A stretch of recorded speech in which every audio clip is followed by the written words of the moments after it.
الحمدللہ رب العالمین والصلاة والسلام علی سید المرسلین اما بعد۔ ایک بھائی سوال کرتے ہیں کہ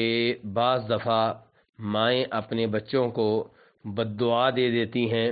غصے کی حالت میں ہوتی ہیں، بعد میں انہیں احساس ہوتا ہے کہ میں نے بہت بڑا کام کر لیا ہے، تو اس کا کفارہ کیا ہے؟ تو گزارش یہ ہے کہ نبی صلی اللہ علیہ وسلم نے اپنی اولاد کو بد دعا دینے سے روکا ہے، منع کیا ہے۔ چنانچہ آپ صلی اللہ علیہ وسلم ارشاد فرماتے ہیں، جیسا کہ مسلم شریف کی حدیث ہے، ابو داؤد شریف میں بھی آئی ہے کہ لا تدعوا علی انفسکم، اپنے آپ کو بد دعا نہ دو،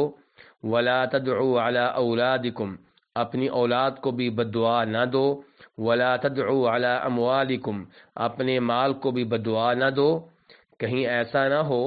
کہ بد دعا کی گھڑی وہ گھڑی ہو جس گھڑی میں اللہ تبارک و تعالی دعائیں قبول کرتے ہیں اور تمہاری یہ بد دعا قبول ہو جائے۔ تو اس سے پتہ چلا کہ اس معاملے میں بہت زیادہ احتیاط کی ضرورت ہے، اور والدین کی بد دعا اولاد کے خلاف یہ قبول ہونے کا بہت زیادہ امکان ہوتا ہے۔ جیسا کہ والدین کی دعائیں اولاد کے حق میں قبول ہوتی ہیں، ایسے ہی ان کی بد دعا کے قبول ہونے کا بھی بہت امکان ہوتا ہے۔ چنانچہ امام ابن ماجہ وغیرہ روایت کرتے ہیں نبی صلی اللہ علیہ وسلم سے کہ آپ نے ارشاد فرمایا، 3 دعائیں ہیں وہ قبول ہوتی ہیں، ان کے قبول ہونے میں کوئی شک و شبہ نہیں ہے۔ نمبر 1 مظلوم کی بد دعا، نمبر 2 مسافر کی دعا، نمبر 3 والد کی اپنے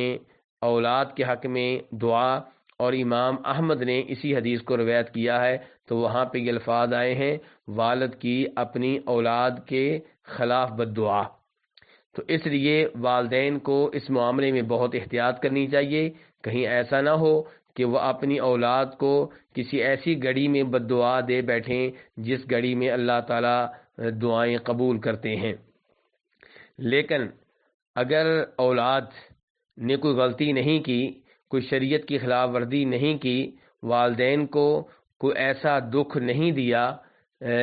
جس کے کوئی خطرہ ہو، تو اگر وہ بد دعا دے بیٹھتے ہیں تو امید ہے کہ ایسی بد دعا کو اللہ تبارک و تعالی قبول نہیں فرمائیں گے۔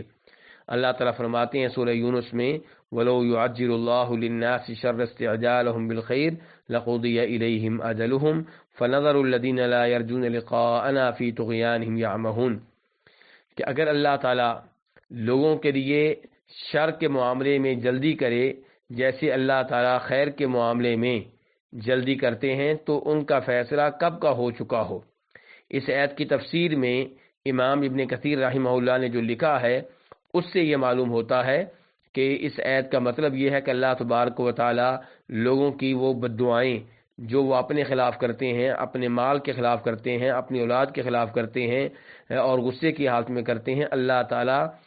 انہیں قبول کرنے میں جلدی نہیں کرتے۔ اگر اللہ جلدی کریں تو یہ لوگ سب کے سب ہلاک ہو جائیں۔ تو خلاصہ کلام یہ ہے کہ والدین کو چاہیے کہ اپنی اولاد کو بد دعا دینے کی بجائے ان کے لیے ہدایت کی دعا کریں، ان کی اصلاح کی دعا کریں، اور اگر کبھی وہ دعا کر بیٹھیں تو پھر اللہ سے ان کو درخواست کرنی چاہیے کہ یا اللہ میں یہ غلطی کر بیٹھا ہوں، میں یہ غلطی کر بیٹھی ہوں، یا اللہ میری اس دعا کو قبول نہ کرنا۔ واللہ تعالی اعلم۔